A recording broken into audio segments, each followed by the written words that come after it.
If you don't want to end up broke, miserable, and crying by a bench wishing you had done things differently, you better watch this video till the end. Today, I'll share with you the 10 money mistakes you will regret later in life if you don't do any of these. Hi, and welcome to Practical Wisdom. Here, we're all about making life a little easier and a lot more interesting. I share educational stories and tips to help you thrive, not just survive. If that sounds like your kind of vibe, join the community by liking and subscribing. Now, let's begin, shall we? Number 12, not buying property. Let's be real, a lot of people are scared to buy property, and that fear holds them back. Nobody wants to get scammed or end up buying fake land. That worry alone has stopped so many people from making a move. But if you actually slow down and do the right checks, you can avoid all of that and know exactly what you're paying for. The thing is, property almost always goes up in value. What you buy today could be worth way more in 10 or 20 years. And when that time comes, you'll look back and realize how cheap it actually was when you had the chance. Most people who don't invest in property don't skip it because they can't. They skip it because they're scared. Then years later, they regret it. Waiting too long or saying, "I'll do it later," can cost you opportunities that could have seriously changed your financial situation. Number 11, not taking education insurance for your children. When you set up an education fund for your kids, you're basically giving yourself peace of mind. You know their schooling is covered from start to finish. You can do it at any time, but honestly, the earlier you start, the easier it is. When they're still young and not even in school yet, you have time on your side. By the time they're ready for school, the money is already there. This really matters later on, especially when they get to college and the costs are much higher. That's when people feel the pressure the most. If you skip planning for this, you'll probably end up scrambling to pay school tuition from your pocket or dipping into savings meant for other things. Worse, you might find yourself stuck in a situation where your child's education is interrupted. That's the kind of stress most parents wish they had avoided earlier. Number 10, not planning for retirement. Let's be honest, thinking about retirement when you're young and just starting work feels unnecessary. It seems so far away that most people ignore it completely. But the truth is, that's actually the best time to start planning for it. There are plenty of retirement schemes you can join. You just need to do a bit of research and pick ones that are reliable so you don't get disappointed later. The sad reality is this: retiring with no income is really hard. You end up depending on family for basic things, and no one wants to be in that position. Setting up a retirement plan early is one of the kindest things you can do for your future self. Number 9, advice from the wrong people. Mentorship and financial advice really matter, but what matters even more is where that advice is coming from.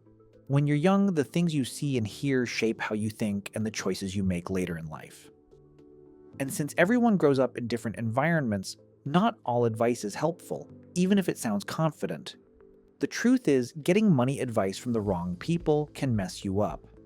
If someone doesn't understand finances or hasn't done well in that area themselves, following their advice can lead you into decisions you'll regret later.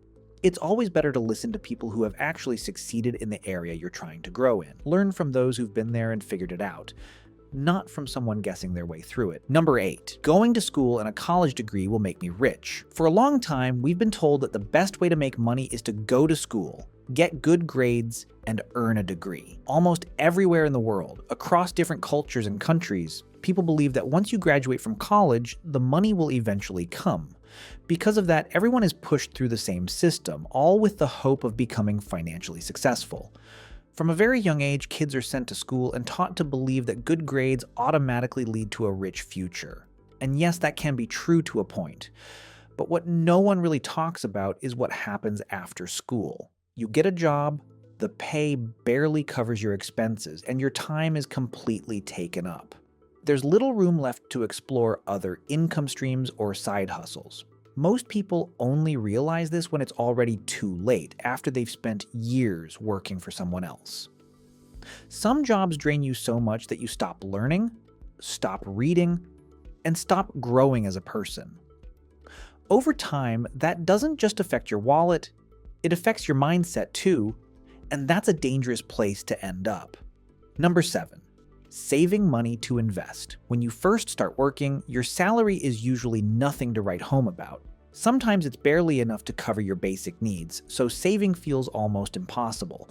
Most people just spend everything they earn and tell themselves they'll start saving when they make more money.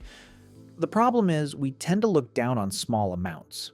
A little here and there doesn't seem worth it, so we ignore it. But that's where most people get it wrong. If you start saving even a small amount and put it into something like a savings account or a money market fund where it earns interest, that money quietly grows on its own. Over time, that small effort adds up in ways you don't expect. Years later, you'll look at it and wonder how such small savings turned into something so big. And that's usually when people wish they had started earlier. Number 6. Putting money in one basket. When you're investing, it's easy to get excited by anything promising high returns. You see one option offering 10%, another 12%, and then one flashing 15%, and your first instinct is to go straight for the highest one. Most people do. And sure, it might make you more money, but that's also where things can go wrong. If something happens to that one investment, you could end up waiting longer than expected to get your money back, or worse, not get it when you really need it. That's why spreading your money across different funds matters. Even if some of them offer slightly lower returns, you're protecting yourself. One bad situation won't wipe you out.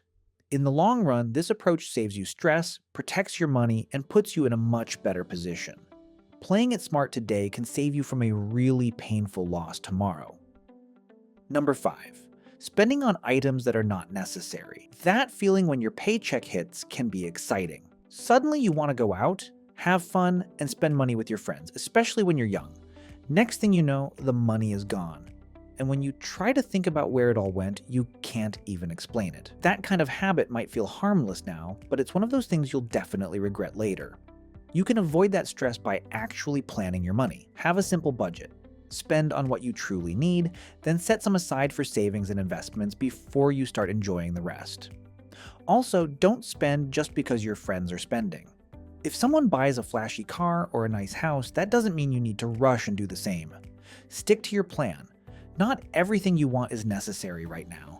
There'll be a time when you're more financially comfortable and can enjoy those things without pressure. A lot of young people end up burning their money on friends, drinking, parties, and other things that don't really add value. It drains your pocket faster than you realize. Once you start paying attention to where your money actually goes, you'll build a much healthier relationship with it. And considering how hard you work for your money, that's something you'll be glad you did. Number 4.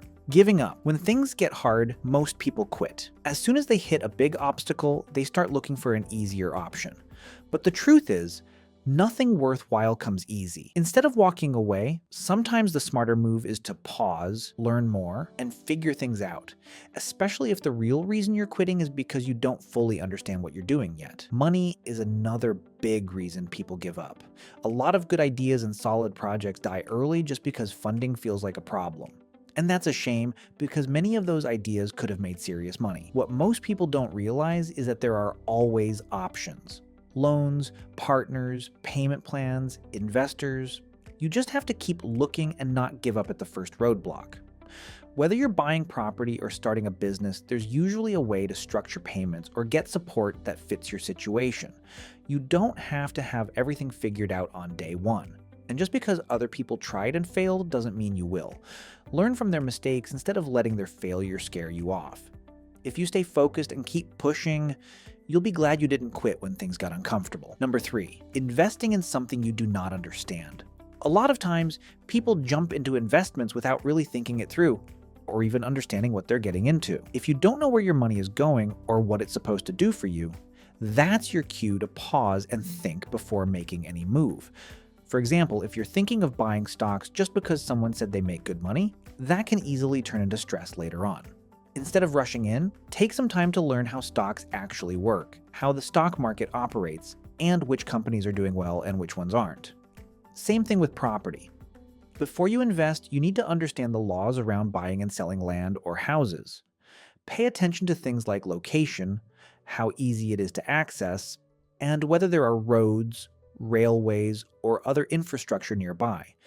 Price matters too, and you should know what you're paying for before you commit. Bottom line, give yourself time to learn. Don't rush it. Invest only when you're confident you understand what you're doing, because that confidence can save you a lot of regret later on. Number 2, want to get rich quickly. The truth is, the world isn't always kind, and there are plenty of people out there looking for an easy way to take your money. Scammers are everywhere, and they're really good at what they do. They'll come to you with business deals that sound amazing, but in the end, all they leave you with is stress and regret. They usually go after people who want quick money. If you're chasing fast results or looking for a shortcut to getting rich, that's exactly who they're watching. And you really have to be careful, because these people know how to talk. They'll promise you big returns, show you numbers, and make it seem like a once-in-a-lifetime opportunity. It's very easy to fall for. At first, everything looks good. You might even get paid once or twice, just enough to build your confidence. Then suddenly, everything goes quiet. Payments stop. Messages stop. And that's when it hits you. You didn't just lose profits, you lost your actual money. Even some so-called investment products that promise very high returns or crazy interest rates end up disappointing people. Most of them can't deliver what they promise. And the investor is the one who takes the loss. Real wealth doesn't happen overnight. It takes time. Being patient and growing your money slowly might not sound exciting, but it's a lot better than rushing into something and losing everything you worked for. Number 1, not having an emergency fund. Most of us go through life acting like nothing bad will ever happen. Especially when you're young, it's easy to think you've got plenty of time and that serious problems are for later. You assume you'll always be fine, so you don't bother preparing for the unexpected. But real life doesn't work that way. Things happen, often out of nowhere. You can get sick, lose your job, or face an emergency that needs money immediately. And when you're not prepared, those moments can hit hard. That's why having an emergency fund matters more than people realize. It gives you something to fall back on when life throws you a curveball. Without it, you might be forced to sell your property, take on debt, or make rushed decisions just to survive a tough moment. No one wants to be in that position. An emergency fund is for things like sudden illness, job loss, or unexpected expenses. It helps you protect what you've already worked so hard to build. For example, if you end up in the hospital, you won't have to sell your land or belongings just to pay the bills. You can even keep that money in a savings account that earns a bit of interest. You want it easy to access, but there's no reason it can't grow a little while it sits there. Emergencies don't happen every day, but when they do, you'll be glad you planned ahead. That's all for today. Make sure you subscribe and leave a comment if you enjoyed the video, and with that said, I'll see you tomorrow for the next video. Have a great day.